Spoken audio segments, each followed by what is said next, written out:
Mr. McAfee, you are the man about Enterprise 2.0, so tell me about what is the idea behind.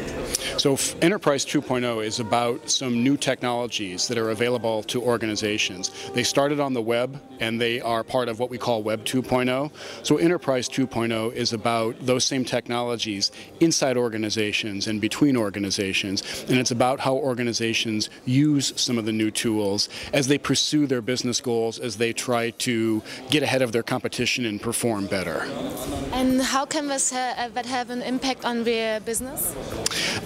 I think it's going to make business faster, essentially. These technologies allow you to gather information and distribute information much more quickly. They allow you to harness knowledge and collect knowledge in one place. They allow new types of innovation, so the pace of innovation will probably go up as well.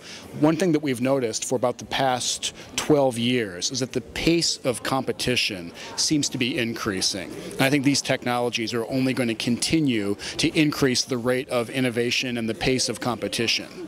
You've been speaking about the network theories, so what about the weak ties? So weak ties are the ties that we have with people who we actually don't know very well. So our family members and our very close colleagues are people that we have strong ties with. People that you worked with 2 years ago, people that you went to school with a while back, people that you met at a conference are people that you have weak ties with. It turns out that weak ties are incredibly important. They are sources of innovation.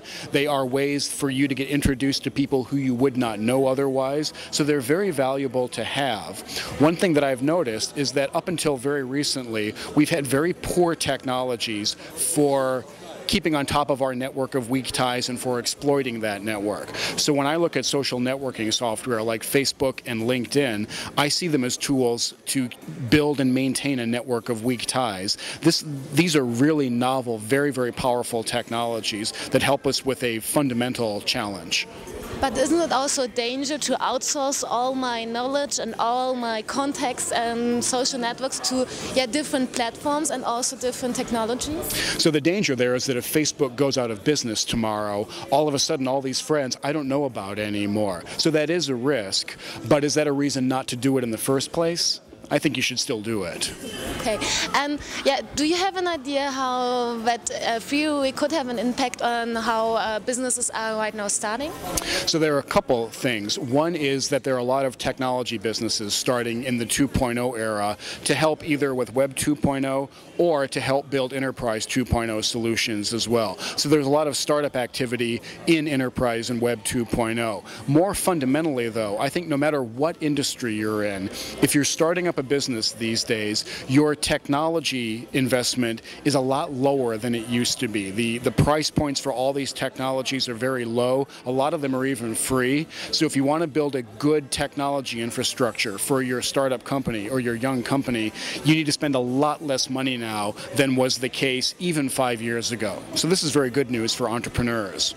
So do you think that the Enterprise 2.0 theory is also helping to make a global business for startups? I think it is, because these technologies don't care about geography. They don't care about time differences. They don't care about organizational boundaries. So in the era of the web, and especially with Web 2.0, you are immediately a global presence when you have a presence on the web. With 2.0, you have the ability to let the whole world guide you, and help you with your competitive strategy. Do you maybe have a concrete example for a startup using that tools for becoming a real strong business? There are a lot of examples of startups who have used things like Facebook and used things like community blogs and community sites to immediately get feedback about their products and build awareness about their company and their brand using the new tools. But if everybody would use that tools, wouldn't it all end up in a huge mess and huge information and networks everywhere, and that I don't have an overlook anymore where I am? So there's a little bit of a problem there if there are 3 or 4 different social networking platforms, for example. Do you have to participate in all 3 or 4 of them? Maybe, but what we tend to see is that one of them becomes dominant. So Facebook might become dominant, just like Google is now dominant in search technology. technology. These tend to be winner-take-all markets, so eventually there's going to be one dominant platform out there. But your question's an interesting one. With all this information and all these people contributing, don't we get a huge mess as a result? It actually turns out that we don't, because these technologies have wonderful ways to let you navigate and search and find exactly what you're looking for. So we have this very interesting result that even as we have more and more people adding more and more information to the World Wide Web, the web becomes easier to search and easier to navigate. It's a wonderful property. So you think that this could also be a basement for new interesting business ideas? Yeah, I think the innovation on top of these technologies is just beginning, and I don't know exactly what's going to happen, but we're going to see a lot of clever people and clever businesses start up to take advantage of a lot of this 2.0 energy. So maybe that could be the turning point from the Web 2.0 just for fun, turning it to a real business opportunity, or what do you think, how could it look like? Well, there already have been a lot of Web 2.0 business opportunities. Facebook and YouTube were very successful startups, but what I think we're going to see is the migration of all this stuff from the web into the enterprise and become part of the lifeblood of many, many companies. And last but not least, what is your personally favorite internet service you are using and which maybe helped you during the last days?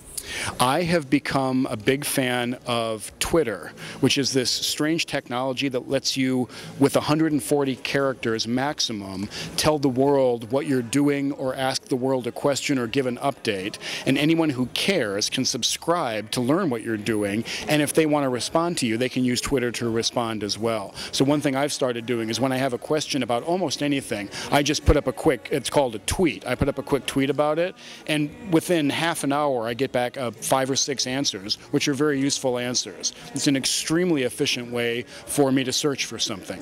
And if there's now somebody out there who wants to follow you on your Twitter account, which is your name? A-M-C-A-F-E-E, A McAfee. Please sign up. Okay, so thank you. Very good, thank you.